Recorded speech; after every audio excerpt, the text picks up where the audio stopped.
Kita akan memantau bagaimana arus mudik Lebaran 2024. Sudah ada rekan Muhammad Zulhilmi di jalur Gentong Tasikmalaya, Jawa Barat, dan Yuan Pangestu di jalur Nagrek. Saya ke Hilmi dulu. Hilmi, bagaimana situasi terkini di kawasan Gentong, Hilmi?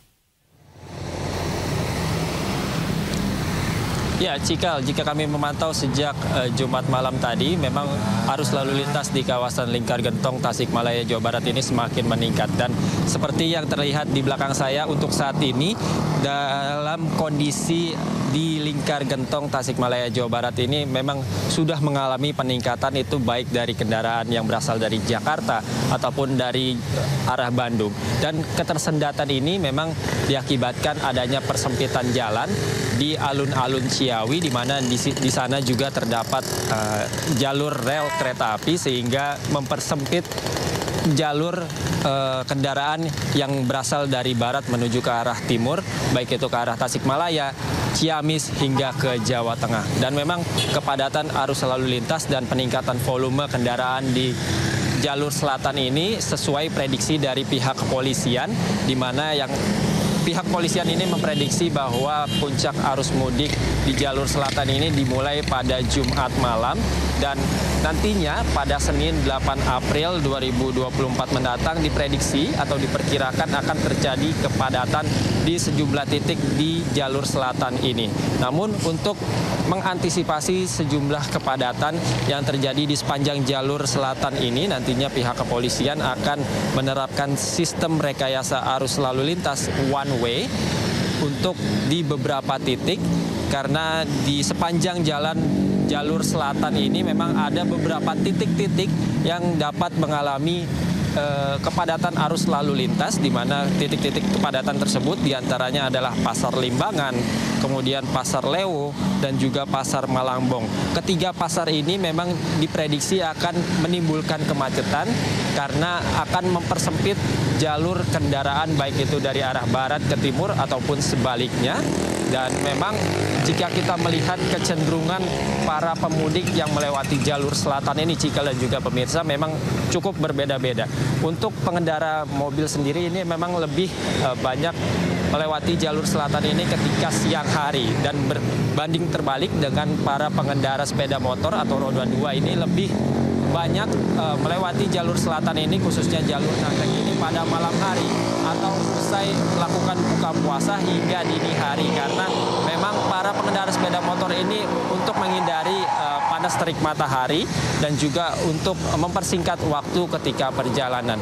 Dan sementara itu untuk hari ini pula pihak kepolisian akan membatasi atau melarang bahkan untuk kendaraan sumbu 3, yakni kendaraan trailer dan juga kontainer untuk melintas di sepanjang jalur selatan ini, kecuali untuk kendaraan yang mengangkut bahan-bahan logistik dan juga BBM. Sementara itu yang dapat kami sampaikan, Cikal. Hilmi, mengingat ini adalah jalan nasional, kemudian berpotensi macet, apakah memang mungkin ada posko-posko tertentu yang disiapkan oleh petugas di sejumlah titik? Lalu bagaimana tempat seperti pengisian bahan bakar misalnya, agar juga nanti pemudik bisa mempersiapkan diri ketika melintas di kawasan Gentong, Hilmi? Ya, memang untuk menghadapi masa arus mudik Lebaran 2024 ini pihak kepolisian menyiapkan sebanyak 48 pos penjagaan di sepanjang jalur selatan ini. Dan untuk selain pos penjagaan ada juga sejumlah rest area dan juga pom pengisian bahan bakar yang dapat dipakai atau dinikmati oleh masyarakat ketika mengalami ataupun melaksanakan mudik melewati jalur selatan ini. Dan memang pihak kepolisian ini mengimbau kepada para pemudik untuk beristirahat sejenak jika merasa kelelahan ataupun ngantuk, karena memang untuk jalur atau kontur sendiri dari jalur selatan, khususnya untuk di jalur Nagrek ini cukup berliku dan juga curam. Seperti yang terjadi semalam, Cikal, ini ada sebuah bus antar kota yang tergelincir di jalur Nagrek, maksud kami di jalur Gentong ini. Namun beruntung bus tersebut hanya tergelincir dan tidak mengalami atau terjun ke jurang. Dan untuk itu pihak kepolisian langsung turun untuk mengevakuasi bus, dan namun tidak berlangsung lama memang. Namun hal tersebut memang dapat menyebabkan sejumlah kepadatan ataupun kemacetan di sejumlah titik-titik yang ada di jalur selatan ini, Cikal. Baik, Hilmi, terima kasih atas informasinya. Kita ke Yuan Pangestu di Jalur Nagrek. Yuan, kalau saya lihat di belakang Anda ini masih lengang. Apakah memang trennya seperti ini sejak kemarin atau bagaimana, Yuan? Ya, Fikal, dapat saya laporkan langsung dari Nagrek Kabupaten Bandung. Arus lalu lintas saat ini masih terpantau ramai lancar.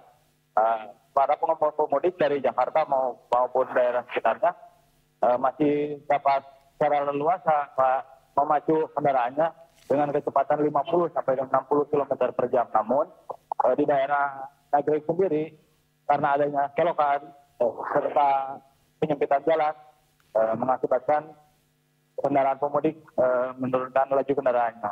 Seperti itu, Fikal.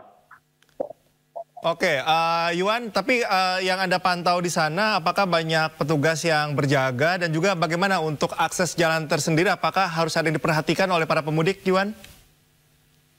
Nah, seperti yang saya dapat saya informasikan, saat ini petugas masih terus melakukan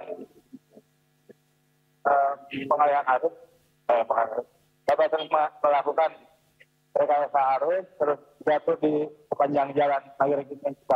Namun untuk para pemudik yang akan melintasi kawasan Nagrek sendiri harus terus memperhatikan keselamatan, mengingat jalan Nagrek sendiri dan sering berkelok dan banyak turunan. Begitu, Fikal. Baik, terima kasih Yuan Pangestu melaporkan dari kawasan Nagrek, dan sebelumnya ada rekan Muhammad Zulhilmi yang melaporkan dari kawasan Gentong. Teman-teman, selamat bertugas kembali.